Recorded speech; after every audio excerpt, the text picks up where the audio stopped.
See guys, conditions இருக்கா. So கண்டிஷனில் condition number 1, condition number 2, condition number 3 and condition number 4.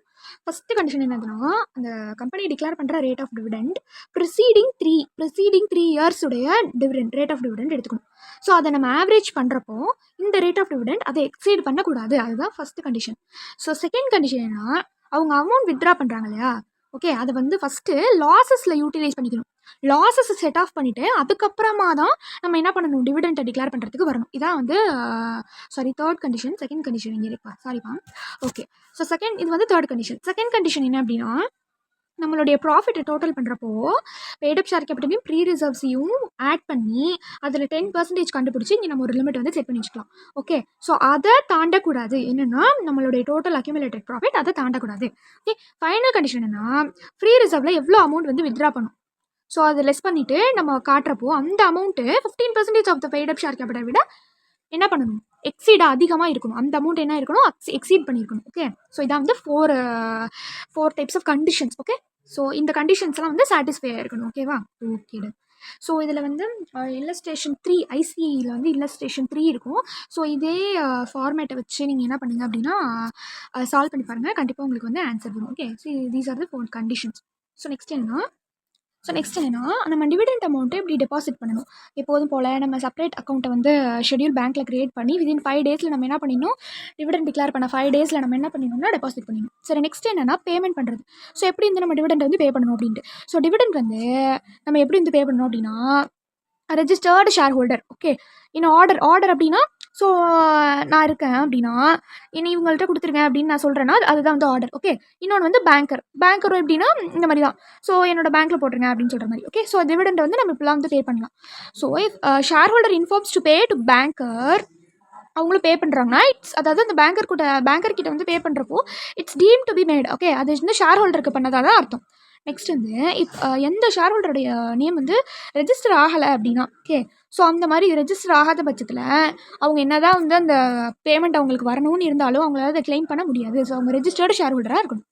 So next என்னென்னா, dividend என்னென்ன ஃபார்மில் வந்து பே பண்ணலாம். So dividend can be payable in cash, cheque, warrant, இல்லை electronic மோடில் கூட பே பண்ணலாம். பட் கைண்டாக பே பண்ணக்கூடாது. ஸோ எனக்கு ப்ராஃபிட் வந்துருச்சு, நான் உங்களுக்கு ஷோஃபா வாங்கி தரேன் அப்படி சொன்னால் நம்புவாங்களா, அந்த மாதிரிலாம் பண்ணவே கூடாது. ஓகே, ஸோ அதுமாதிரி கேஷ் கைண்டாக இருக்காமல் கேஷு, செக்கு, வேரண்ட்டு, எலக்ட்ரானிக் மோடில் வேணால் இருக்கலாம். எலக்ட்ரானிக் மோட்லன்னு சொன்னோடனே உடனே நான் பிரிண்டர் வாங்கி தரவா அப்படிலாம் வந்து கேட்கக்கூடாது. ஓகே, ஸோ அப்படிப்பட்ட ஷேர் ஹோல்டருக்கு வித்தின் 30 டேஸ்க்குள்ளே என்ன பண்ணிடணும், நம்ம அதை வந்து பே பண்ணிடணும். நெக்ஸ்ட் திங் அப்ளிகபிலிட்டி, அதாவது நிதி கம்பெனி இதை வேற வச்சிடுறாங்களே அப்படின்னு தோணும். கரெக்ட் தான். இந்த நிதி கம்பெனிக்கு என்ன அப்ளிகபிள் ஆகும் அப்படின்னா, அதாவது ஸோ இப்போ அந்த டிவிடெண்ட் வந்து அவங்க கிளைம் பண்ணல, வித்தின் 30 டேஸில் கிளைம் பண்ணலை அப்படின்னா அது வந்து கேஷ் மோடில் வந்து கொடுத்துடும். ஓகே, அதாவது சேம் அந்த அக்கௌண்ட்டை, அதாவது இந்த மெம்பருடைய அக்கௌண்ட்டில் என்ன பண்ணிடணும்னா கிரெடிட் பண்ணிடணும், சேம் மெம்பருடைய அக்கௌண்ட்டில். ஓகே, நெக்ஸ்ட் இது prohibition. Okay, prohibition dividend declare பண்ணுறதுல என்னத்துக்கு தடை விதிச்சிருக்காங்க அப்படின்னு சொல்லிட்டு பார்க்கலாம். ஸோ ஃபஸ்ட்டு என்னென்னா, கம்பெனிஸ் ஆக்டில் சொல்லியிருக்கப்பட்டிருக்கா செக்ஷன் 8 கம்பெனிக்கு டிவிடெண்ட்டு கிடையாது. செக்ஷன் 8 கம்பெனிக்கு டிவிடெண்ட் கிடையாது, டிக்ளேர் பண்ணக்கூடாது. ஓகே, ஸோ நெக்ஸ்ட் என்னென்னா, இஃப் கம்பெனி, அதாவது இவங்க சொல்லப்பட்டிருக்க அந்த செக்ஷன் 73லையும் 74லையும் ஒழுங்காக அவங்க வந்து ஃபாலோ பண்ணாமல் கம்பெனி வந்து ஃபெயில் ஆகிட்டாங்கன்னா அப்போயே அவங்களுக்கு என்ன, அது டிவிடெண்ட்டு கிடையாது. ஸோ இந்த 2 சிச்சுவேஷனில் என்ன பண்ணியிருக்காங்க, டிவிடெண்ட் டிக்ளேர் பண்ணுறதை ப்ரொஹிபிட் பண்ணியிருக்காங்க. ஓகே, ஸோ நெக்ஸ்ட் என்னென்னா unpaid dividend amount. So dividend declare பண்ணியிருப்பாங்க, ஆனால் அதை பே பண்ணாமல் வச்சுருப்பாங்க. ஸோ அந்த மாதிரி அமௌண்ட்டை என்ன பண்ணணும் அப்படின்றது, டிவிடெண்ட் டிக்ளேர் பண்ணி வித்தின் 30 டேஸ்க்குள்ளே. ஓகே, ஸோ அன்பெய்டு டிவிடெண்ட் அமௌண்ட்டை வந்து என்ன பண்ணுவாங்க அப்படின்னா, ஸோ டிவிடெண்ட் டிக்ளேர் பண்ண 30 டேஸ்க்குள்ளே அவங்க வந்து என்ன பண்ணியிருக்கணும், டிவிடெண்ட்டை பே பண்ணணும். அப்படி டிவிடெண்ட்டை பே பண்ணலைன்னா ஸோ அதை வந்து வித்தின் 7 டேஸ்க்குள்ளே அவங்க கிளைமாவது பண்ணியிருக்கணும். ஓகே, ஸோ அப்படி கிளைம் பண்ணாத அமௌண்ட்டு தான் அன்பெய்டு டிவிடெண்ட் அமௌண்ட். ஸோ அதுதான் என்ன பண்ணுவாங்கன்னா ஷெட்யூல் பேங்க்கில் போயிட்டு போட்டு வச்சுருவாங்க. ஸோ அதுக்கு நான் அன்பெய்டு டிவிடெண்ட் அக்கௌண்ட் அப்படின்னு சொல்லி ஒன்று ஓப்பன் பண்ணி அதை தான் என்ன பண்ணுவாங்கன்னா ஷெட்யூல் பேங்க்கில் போட்டு வச்சுருவாங்க. ஸோ இது ஏன் நான் எழுதலைன்னா, ஐசிஐ வந்து அழகாக ஒரு ஃப்ளோ சார்ட் மாதிரி கொடுத்துருப்பாங்க. பேஜ் நம்பர் 8.20 இருக்குது, லா புக்கில் செகண்ட் மாடியூலில் இருக்கும். ஸோ இதை எடுத்து அப்படியே நீங்கள் பார்த்தீங்கன்னா உங்களுக்கு அந்த கம்ப்ளீட் ஓவர்வியூ தெரியும், இந்த அன்பெய்டு டிவிடெண்ட் அக்கௌண்ட்டோட ஓவர்வியூ. ஓகே, ஸோ செக் பண்ணிக்கோங்க. நெக்ஸ்ட் என்னென்னா இன்வெஸ்டர் எஜுகேஷன் அண்ட் ப்ரொடெக்ஷன் பண்ணி. ஸோ இது வந்து என்னென்னா இன்வெஸ்டருடைய விழிப்புணர்வுக்காக கிரியேட் பண்ணது. ஓகே, ஸோ யாரெல்லாம் கம்பெனியில் இன்வெஸ்ட் பண்ணுவாங்களோ ஸோ அவங்களுடைய விழிப்புணர்வுக்காக கிரியேட் பண்ணுது. ஸோ இந்த மாதிரி இருக்கிற அவங்களுக்கு போடுற அந்த ஃபண்டெல்லாம் எப்படின்னா, ஸோ சென்ட்ரல் கவர்மெண்ட் மூலமாக, இல்லை டொனேஷன் மூலமாக, இல்லை வந்து இந்த மாதிரி அன்பெய்டு டிவிடெண்ட் அக்கௌண்ட்லேருந்து வரும் இல்லையா, ஸோ அந்த அமௌண்ட் மீதி இருக்கும். ஸோ அது அப்புறம் ஜென்ரல் ரெவன்யூ அக்கௌண்ட்டு, ஐஇபிஎஃப். ஸோ ஐஇபிஎஃப் அப்படின்னா which is nothing but investor education and production fund. Okay, so அதுக்கப்புறம் வந்து இன்வெஸ்ட்மெண்ட்டில் போட்ட இன்கம். ஸோ அவங்க வந்து செக்யூரிட்டிஸ் ஏதாவது சேல் பண்ணியிருந்தாங்க, டிஸ்போசல்னால் சேல். ஓகே, ஸோ சேல் பண்ணி அதுலேருந்து வந்திருக்க இன்கம்.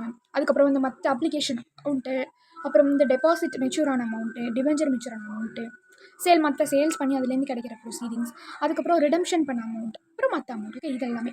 ஸோ இதெல்லாமே என்னது, இன்வெஸ்டர் எஜுகேஷன், அதுக்கப்புறம் ப்ரொடெக்ஷன் ஃபண்டில் போடுறது.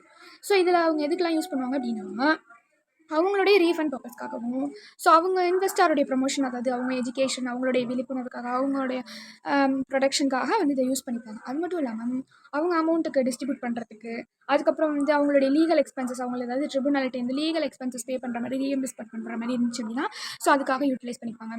ஸோ மற்ற இன்சிடென்டல் ரூல்ஸ் ஏதாவது வந்து அப்பியர் ஆகுது அப்படின்னா அவங்க ஐஏபிஎஃப்க்கு, ஸோ அப்போவே என்ன பண்ணிப்பாங்க, இந்த அவங்களுடைய அந்த அமௌண்ட்டை வந்து என்ன பண்ணிப்பாங்க, யூட்டிலைஸ் பண்ணிப்பாங்க. ஓகே, ஸோ இதெல்லாம் பண்ணிவிட்டு அவங்க பேமெண்ட் பண்ணுறப்போ அது என்னென்னா அப்ளிகேஷன் வந்து கொடுக்கணும். ஸோ அத்தாரிட்டிட்டு அப்ளை பண்ணிவிட்டு இந்த மணி வந்து அவங்க என்ன பண்ணிக்கலாம், க்ளைம் பண்ணிக்கலாம். Okay, next last final segment of the lesson which is punishment. Okay, so within 30 டேஸ்க்குள்ளே பண்ணல அப்படின்னா அவங்களுக்கு பனிஷ்மெண்ட். இது டேரக்டராக இருந்தாங்க அப்படின்னா அவங்களுக்கு வந்து ஜெயில் 2 வருஷம். ஸோ 1000 rupees வந்து ஈச் டே வந்து ஃபைன்.